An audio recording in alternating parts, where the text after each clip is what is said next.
राधे राधे, जय श्री कृष्णा मित्रों। आप सभी लोग कैसे हैं? आशा करती हूँ हमारे लड्डू गोपाल जी की कृपा से आप सभी लोग स्वस्थ होंगे, मस्त होंगे। और सर्दियों के मौसम में अपने गोपाल जी की सेवा कैसे करनी चाहिए दोस्तों, बिल्कुल सहज और सरल पूजा विधि हम आप सभी के माध्यम में लाए हैं। तो दोस्तों बने रहिएगा पूरा पूजा विधि में। जब भी आप सभी लोगों को पूरा पूजा विधि समझ में आएगी। तो दोस्तों सबसे पहले तो मैं आप सभी को ये बता दूं कि सर्दियों के मौसम में जो हमारे लड्डू गोपाल जी हैं, हमें यही चाहिए कि बिल्कुल हम जैसे अपने बच्चों का ध्यान रखते हैं, अपने बच्चों का ख्याल रखते हैं, ऐसे ही हमें अपने लड्डू गोपाल जी का ध्यान रखना चाहिए। हम भी जैसे सुबह तो जगने को जग जाते हैं, लेकिन सुबह अपने बच्चे को जगा कर और स्नान नहीं करवाते। ऐसे ही हमें यही चाहिए कि हम लड्डू गोपाल जी को तुरंत ही जगा के स्नान न कराएं।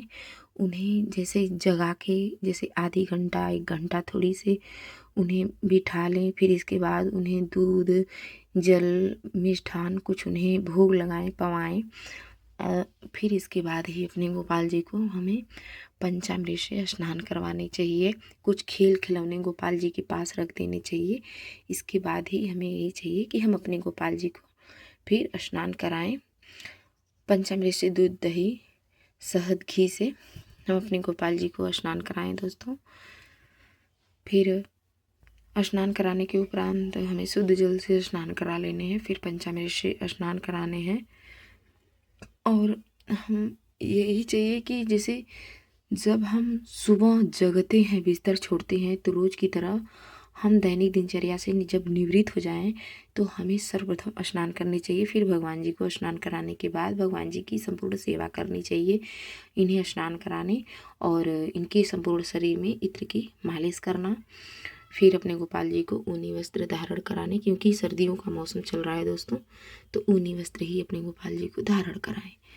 फिर गोपाल जी का श्रृंगार करें, जैसे गले के हार, कान के कुंडल, हाथ में बांसुरी, हाथ के कड़े, ये सब इन्हें मोर मुकुट ये सब धारण कराएं। ऐसे ही हमें अपने गोपाल जी की सेवा करनी है। अगर आपके घर में शिवलिंग है तो आप शिव जी को भी आप पंचामृत से स्नान करा सकते हैं, लेकिन जिस थाली में आप गोपाल जी को स्नान करा रहे हैं उस थाली में आप जैसे उसी जल में, ये नहीं कि एक ही जल में स्नान कराएं, अलग अलग थाली में स्नान कराने हैं।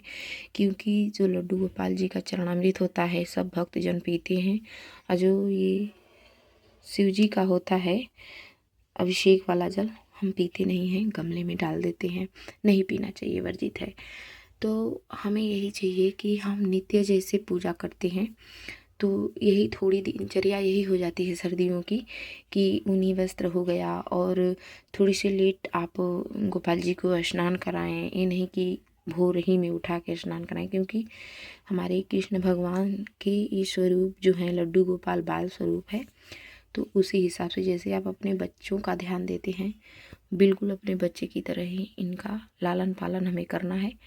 फिर भगवान जी को स्नान के उपरांत आप भगवान जी को गरम गरम दूध दें गुनगुना, और फिर नाश्ते में आप भगवान जी को केले दें और फल फ्रूट कुछ भी दे सकते हैं। वैसे तो भगवान को 56 भोग लगते हैं, आप जो भी आप भगवान जी को भोग लगाना चाहिए आप भगवान को भोग समर्पित कर सकते हैं।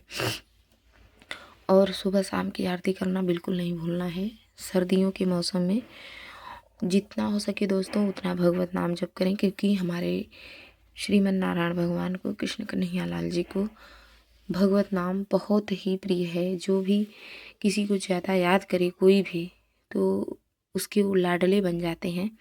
तो ऐसे ही हमारे कान्हा भी हैं, जो इनको ज़्यादा याद करते हैं तो कन्हैया उन्हीं के अधीन हो जाते हैं। तो हमें भी यही चाहिए कि हम भगवान से जितना हो सके उतना प्रेम करें और स्नेह करें। तो वैसे ही दोस्तों हमें पूजा पाठ करने हैं, और पूजा के उपरांत भगवान जी से रोज़ ज़रूर विनती करना चाहिए, हे प्रभु अगर हमारे पूजा पाठ में जो कुछ भी त्रुटियां हुई हों उसे आप क्षमा कीजिएगा। और पूजा के उपरांत जो भी आप भोग लगाए हैं अपने सब परिवार में वितरण करने के उपरांत स्वयं भी पाएँ। तो ऐसे ही हमें पूजा पाठ रोज़ की संपन्न करनी है अपने घर के मंदिर में। तो दोस्तों, आप सभी लोगों को हमारी पूजा विधि कैसी लगी? अगर ये पूजा आप सभी लोगों को अच्छी लगी हो तो लाइक सब्सक्राइब करना न भूलें। प्यारा सा कमेंट लिख कर जरूर बताएं कि आप सभी लोगों को ये पूजा विधि कैसी लगी। और भी तीज त्यौहार की जानकारी प्राप्त करने के लिए हमारे कृष्ण गृह ब्लॉग्स चैनल को लाइक करें, सब्सक्राइब करें, ताकि हमारे आने वाली वीडियो की नोटिफिकेशन आप तक पहुँच सके। राधे राधे, जय श्री कृष्ण।